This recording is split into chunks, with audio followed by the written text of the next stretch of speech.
Welcome back to Behind the Scenes here in the Creepy Crawler's Garage, where we take a look at what's been going on in the garage and around the channel. And the last couple weeks, it's been all about radiators and motors. Let's head on in the garage, take a look. But before we do, I want to get very serious with you guys about something I've been seeing down in the comments kind of a lot. And that's, during these vlogs, where's Frank? Not Tandem, you're the best. Not we love you. Not hey Tandem, we need more of you on camera. No, it's where's Frank? Get your ugly mug off the camera and give us more Frank. Well, that's too bad, guys. This is my vlog, so you're getting me and only me. Now that we understand each other, let's go ahead and head into the garage, take a look at that radiator install.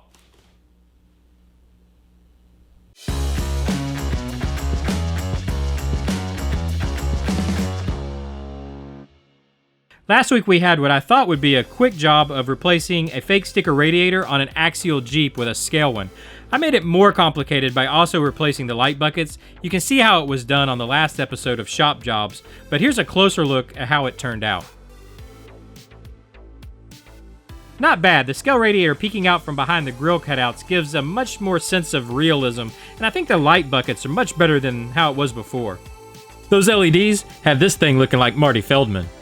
IMDb him, kids. He made some great films, but not a great Jeep front end. The install went relatively smoothly. I guess as smooth as you could expect from a custom job like this, but one thing you might notice is there's a light bar missing. And you'd be right. The reason is, there's many small broken bolts snapped off in the housing. Remember, when you buy off eBay, you don't always know what you're gonna get.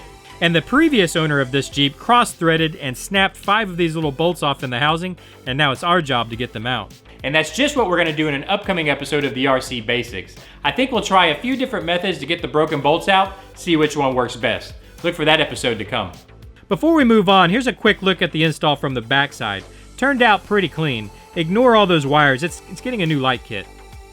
You've seen this Shop Jobs episode, and you want a little behind the scenes look at something new?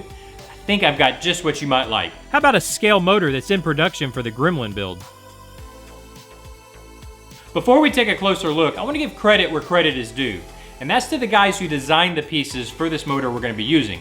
Starting with Mr. Cadillac STS. He designed most of this motor, and you can find it over at Thingiverse. Also, the Undead remixed the engine block that we're going to be using, and this can also be found at Thingiverse. In fact, I'll link them down in the description. The block is modeled after a small block Chevy, and it fits a 540 sized motor. I like how they left slots in the side of the engine block so the electric motor can vent. This model is really well done. It just took some light sanding, and a 540 sized motor fits like a glove.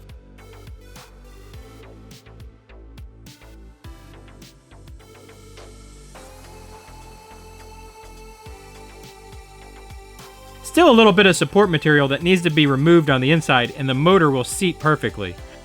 I know what you're thinking. Tandem, this is just a short block. You're missing a few parts. Well, stop thinking that. We've got all the parts needed, starting with fuel injection.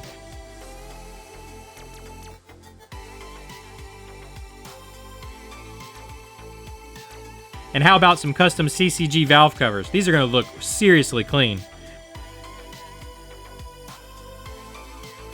We've got all the bolt-ons, like a water pump, for example, pulleys, an alternator, power steering pump, distributor. I think you get it. No detail will be spared. We even have a set of block-hugging headers. I have a lot of cleanup and sanding to do, and everything is going to need a coat of paint. But when it's all together, I think it's going to look seriously good.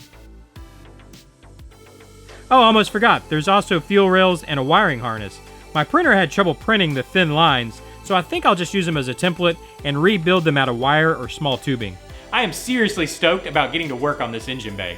Make sure and tune in to the next episode of the RC Shop to see how it turns out.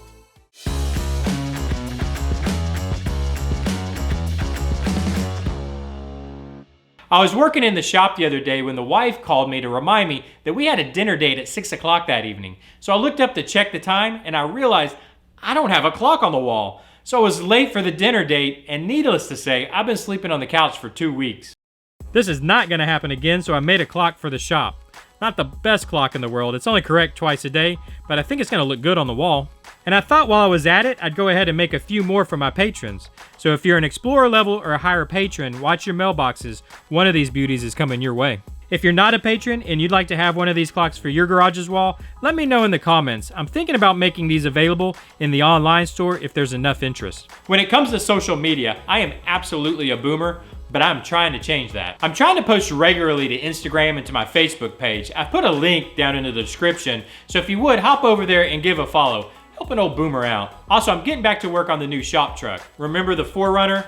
I've licked my wounds long enough, now it's time for me to get back to work on it. I'll be giving updates to the build here on YouTube, but most of it's gonna be documented over on Instagram and at my Patreon page. There's both of those links are down in the description, so if that's something you wanna follow, maybe go check them out. Well, I'm glad we made it through this vlog without including Frank. I can't believe you guys requested that. What were you thinking? Anyways, thanks for joining me again this week. I'll stop rambling, let you get back to some actual good content. I don't know, one of those guys out there that yell at you a lot. Seems like that's what they all do on YouTube, but anyways, later.